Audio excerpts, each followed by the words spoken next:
Good morning. আজকে আমাদের ট্যুরের 4th ডে।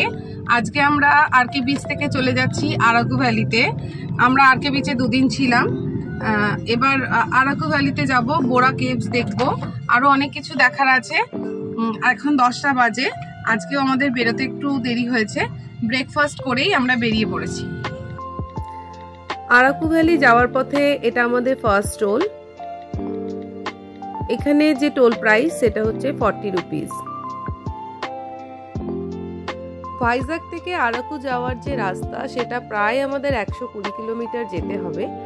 আর এই রাস্তাটা দিয়ে যেতে যেতে যেটা দেখছি চারিদিকে পাহাড়, রাস্তা খুবই স্মুথ, সুন্দর, ড্রাইভ করতে বিশেষ কিছু অসুবিধা হচ্ছে না। আর এত সুন্দর রাস্তা যে ক্যাপচার না করে থাকতে পারছি না। রাস্তায় প্রচুর বাঁক আছে, খুব ভালো ড্রাইভার না হলে এই বাঁকে ওঠা একটু অসুবিধাজনক হতে পারে। আরাকু যাওয়ার পথে এখানে একটা মোড় আছে যেখানে গাড়ি পার্কিং করতে হবে। তা আমরা বোরা কেভ ডেস্টিনেশন দিয়েছিলাম, তো এখানে দেখছি যে লেফট টার্ন করলে এখানে কাতিকি ফলসটা রয়েছে, কিন্তু সেই ফলসটা এখান থেকে 5.5 কিলোমিটার দূরে যে জায়গায় আমরা রয়েছি। এখান থেকে এই গ্রাম পঞ্চায়েতের ভেহিকলস নিয়েই কিন্তু যেতে হবে, নিজেদের গাড়ি নিয়ে যাওয়া যাবে না। এখানে যেতে গেলে পার পারসন 200 রুপিস লাগবে আপ ডাউন। ওখানে কাতিকি ফলস দেখতে যাব আমরা। এখানে আমরা গাড়ি পার্ক করে দিয়েছি। এখান থেকে আমরা টিকিট কেটে ওদের ভেহিকলসে করে যাব। যে পয়েন্টে আমরা দাঁড়িয়েছি সেটাও খুব সুন্দর একটা জায়গা। এখান থেকে সোজা চলে গেলে বোরা কেভস আমাদের ডেস্টিনেশন দেখাচ্ছিল। আসার সময় রাস্তা মোটামুটি ভালো, পাহাড়ি রাস্তা আগেও আমরা গেছি, সেই তুলনায় ভালো রাস্তা, কিন্তু এত বেশি বাঁক, অনেকটা রিস্ক লাগছিল। নো প্রবলেম, ভালো ড্রাইভার হলে বা যে ভালো চালাতে পারবেন এরকম হলে তবেই এই রিস্কটা নেওয়া উচিত। আমাদের যেহেতু আগে এক্সপিরিয়েন্স রয়েছে পাহাড়ে যাওয়ার গাড়ি নিয়ে, সেহেতু খুব একটা অসুবিধা হয়নি, কিন্তু নতুন ড্রাইভারদের ক্ষেত্রে খুব অসুবিধা হতে পারে। কিছু জনকে দেখছিলাম যে গাড়ি চালাতে খুব অসুবিধা হচ্ছিল, এত বাঁক এখানে। তো যাই হোক, ভালোই হয়েছে। আমরা এখানে গাড়ি পার্কিং করে যাচ্ছি কাতিকি ফলস দেখতে। কাতিকা ফলস দেখতে যাব, এটা খুব এক্সাইটমেন্ট একটা, কিন্তু যে রাস্তাটা দিয়ে আমরা যাচ্ছি সেটা ভয়ঙ্কর রকম একটা খারাপ রাস্তা। খুব ভাগ্য ভালো যে আমরা নিজেদের গাড়ি ওখানে রেখে এসেছি এবং এরকম একটা ব্যবস্থা আছে ওখানে নিয়ে যাওয়ার, কারণ এই রাস্তায় এখানকার ড্রাইভার ছাড়া হয়তো ড্রাইভ করতেও খুব অসুবিধা হবে এবং প্রচণ্ড খারাপ রকমের রাস্তা। এখানে ক্যামেরা বিনস, কিন্তু গাছে এরকম কফি দেখতে খুবই ভালো লাগছে। এখন আমরা চলে এসেছি কফি মিউজিয়ামের একদম ভেতরে। এখানে নানা রকমের কফি প্রদর্শনী চলছে এবং এখানে অনেক রকম কফি পাওয়া যায়। চকলেটসও রয়েছে এখানে প্রচুর ধরনের। আমরা কিছু চকলেট কিনে নিয়েছি। এখন আমরা একটু কফি যে কিভাবে তৈরি হয় সেই হিস্ট্রিটা শুনছিলাম, আর কফি এখন আমরা একটু ট্রাই করে নেব। এটা অথেন্টিক কফি, এর বানানোর প্রসেসটাও খুব সুন্দর ছিল। আমাদের আরাকু ভ্যালি ঘোরা হয়ে গেছে, এবার আমরা আবার ভাইজাগের দিকে যাব। যাওয়ার পথে আমরা দেখে নেব বোরা কেভ, যেটা আমাদের ঘোরা হয়নি তখন আসার সময়। তারপরে আমরা ভাইজাগে গিয়ে আজকেই ভাইজাগে স্টে করব।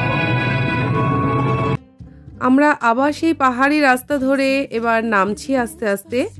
এত সুন্দর রাস্তা, খুব ভালো লাগছে। আরাকু আমরা খুব ভালো রকম ঘুরলাম, খুব মজা করেছি। এখন চলে এসেছি আমরা বোরা কেভের এন্ট্রি পয়েন্টে। এখানে কার এন্ট্রির জন্য 30 রুপিস করে নিল।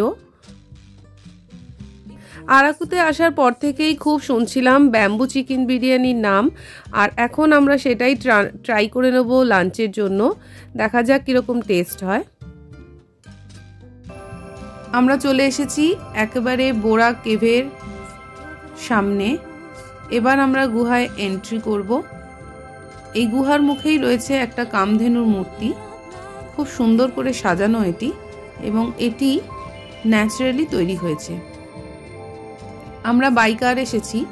যারা ট্রেনে আসবেন তারা বিশাখাপত্তনম থেকে বোরাগুহালি স্টেশনে আসবেন এবং সেখান থেকে লোকাল ভেহিকেলে করে এই বোরা কেভে আসতে হবে। দূর থেকে দেখেই বোঝা যাচ্ছে গুহাটা অনেকটাই গভীর।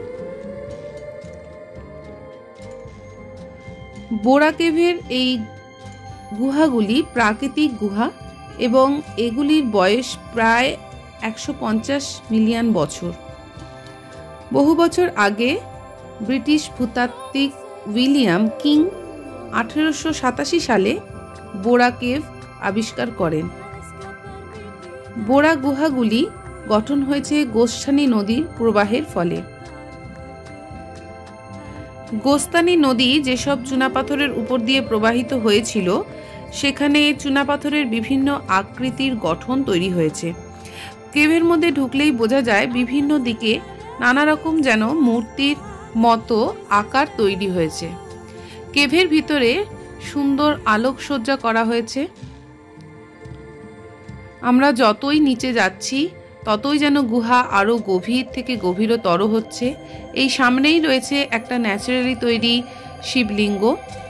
এই শিবলিঙ্গটা কিছু স্টেপস নিচেই আছে, কিন্তু আসল যে মন্দির সেটা অনেকটা উঁচুতে, ওই দূরে সিঁড়ি বেয়ে আমাদের উঠতে হবে। এখন আমরা কেভের খানিকটা নিচের দিকে চলে এসেছি। কিছুজন উপরের সিঁড়িতে যাচ্ছেন, কিন্তু আমরা আগে নিচেটা ঘুরে নেব। আর এখানেই দেখলাম একটা মাইলস্টোন যেখানে লেখা আছে এর উপর দিয়ে ইস্ট কোস্ট রেলওয়ে লাইন আছে, এবং আমরা এই গুহার মধ্যে আমরা 2102 ফুট উপরে আছি সমুদ্র তট থেকে। গুহাগুলি অপূর্ব সুন্দর লাগছে, এবং এই গুহার ভেতরে মানুষের বাস ছিল 30,000 থেকে 50,000 বছর আগে। এখন আমরা অনেকটা খাড়াই সিঁড়ি অতিক্রম করে গুহার একদম উপরে চলে এসেছি, যেখানে শিবলিঙ্গ রয়েছে। সেই শিবলিঙ্গ দর্শন আমরা করেছি। এবার নিচের দিকে নামছি। নিচে নামার যে সিঁড়ি সেটা খুবই খাড়াই। কিছুটা আমি ক্যাপচার করার চেষ্টা করেছি, কিন্তু সবটা করতে পারিনি। এই রকম, এবং পুরো জায়গাটাতেই জল পড়ছে। এই জলটা প্রাকৃতিকভাবেই পড়ছে। নদীর যেহেতু এখান থেকে আগে প্রবাহমান ছিল, সেই নদীরই কোনো অংশ হয়তো রয়ে গিয়েছে। গুহার ভেতরে কোথা থেকে জলটা আসে সেটা সম্পূর্ণ অজানা। বোরা কেভের প্রাকৃতিক সৌন্দর্য উপভোগ করে আমরা চলে এসেছি এবার বেরাবার মুখে। ভাইজাগ আরাকুর এই বোরা কেভ থেকে আমরা অনেক সুন্দর স্মৃতি নিয়ে ফিরছি। এখনও আমাদের অনেক ঘোরা বাকি। বোরা কেভ থেকে ভাইজাগ ফেরার পথে এটা একটা ভিউ পয়েন্ট। এই ভিউ পয়েন্টটার নাম হচ্ছে গলিকন্ডা ভিউ পয়েন্ট। এখান থেকে দাঁড়িয়ে ভ্যালিটা অসাধারণ সুন্দর লাগছে।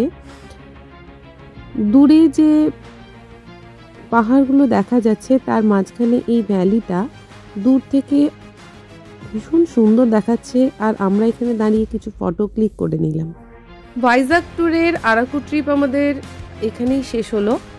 আমরা প্রথমে হাওড়া থেকে গোপালপুর স্টে করেছিলাম, তারপরে ভাইজাগে স্টে করেছিলাম, আর এখন আরাকু থেকে ঘুরে আমরা আবার ভাইজাগে ফিরে যাচ্ছি। আমার এই ব্লগটি যদি আপনাদের ভালো লেগে থাকে অবশ্যই সাবস্ক্রাইব করবেন, লাইক, কমেন্ট এবং শেয়ার করবেন।